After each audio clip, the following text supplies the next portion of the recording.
Hey Mia, looking pretty snazzy there. Big plans? Wait, what?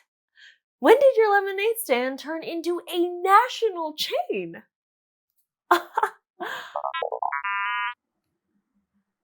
Whoa, I guess we have been spending quite a bit of time covering things like market failure and globalization. Wow, impressive. Congrats. So you're telling me that some investors want to take you global?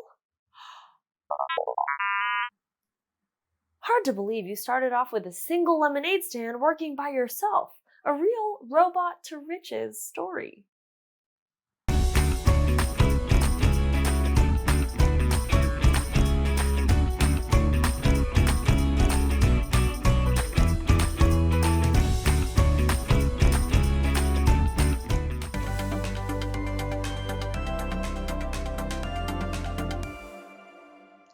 Back when Mia started her lemonade stand, she did everything.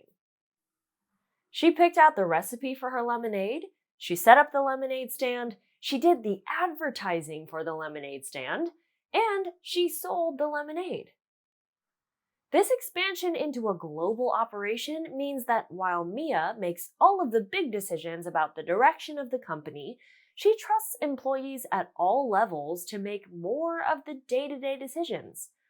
But Mia still has 4 very important roles to fill.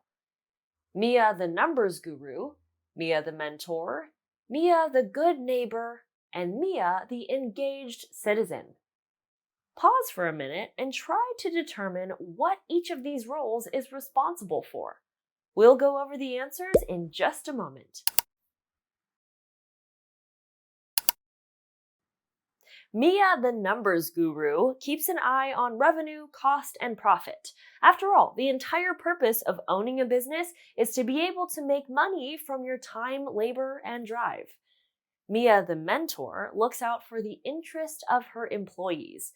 That's because employees who are treated well and paid fairly are more likely to be invested in the success of the business. There are even some entrepreneurs who believe that giving employees opportunities to grow, develop new skills, and take on more challenging tasks is in the best interest of the business. Mia, the good neighbor, looks to develop and promote positive relationships with the people who live in the communities where Mia has lemonade stands. And finally, Mia, the engaged citizen, keeps up to date with current events and issues in the areas she operates in. Remember, government actions and policies can have a pretty big impact on the economic conditions of an area. That means Mia wants to support policies that have a positive impact on communities and her business.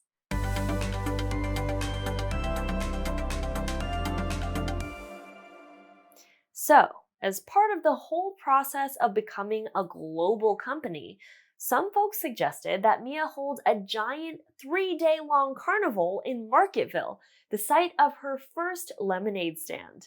And while it sounds great, Mia wants to make sure that she makes the best decision for her business and the community. What would she have to consider for each role? Pause for a second to brainstorm some ideas and meet me back here when you're finished. Well, as a numbers guru, Mia is going to need to figure out whether the revenue generated by the event makes it worth the cost. Plus, because she is a mentor, she needs to know what support her staff needs for the event. And Mia needs to know if the community is on board with the plan too. After all, part of being a good neighbor is considering the feelings of the people around you. There's also going to be permits and fees that need to be addressed. So, Mia, the engaged citizen, will need to check with the local government before making any decisions.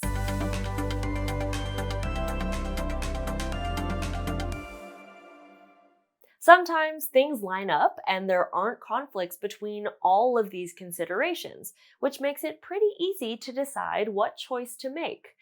But for entrepreneurs like Mia, Most decisions require balancing considerations between all of these different roles. Think about the proposed carnival in Marketville.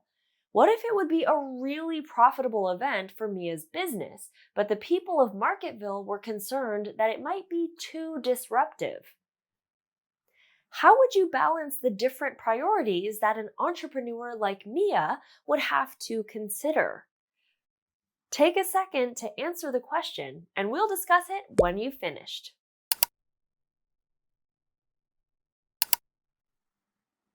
Well, an entrepreneur might see the profitability of the carnival and really push for the event. But because she wants to be a good neighbor, Mia would want to listen to the concerns of Marketville residents. After all, upsetting potential customers isn't always good for long-term profitability. This doesn't mean that Mia needs to pick between her ability to profit or being a good neighbor. In fact, balancing those considerations might lead Mia to come up with an alternative to the carnival that helps increase her profitability without upsetting the people of Marketville.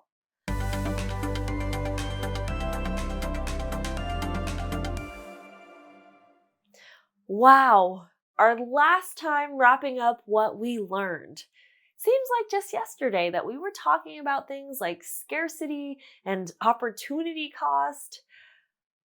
Well, it seems like just yesterday to me. You may feel a little differently. But throughout this course, we've talked about some of the different ways that economics impacts our daily lives. Whether it's supply and demand impacting the price we pay for different goods and services, or the ways competition impacts markets and consumers. We've also discussed the role of different stakeholders in an economy. Producers, consumers, entrepreneurs, workers, bankers, and even the government. Plus, we looked at the different types of economic systems, from market to command. And we examined some of the issues that occur in a market economy and how stakeholders can work to deal with those issues. Don't forget that we discussed the impact of globalization on the economy and how it might impact the 21st century. Along the way, we helped Mia start a lemonade stand and navigate some of the economic questions she faced as an entrepreneur. Which brings us to today's activity. Business owners like Mia have to navigate the delicate balance between entrepreneurship and being part of a larger community. Your job is to help her figure out how to balance the need to be profitable against her desire to be a good neighbor. I have every confidence that you can help. And even though our journey together is winding down, I want you to always remember to keep investing in yourself. Hey, hey!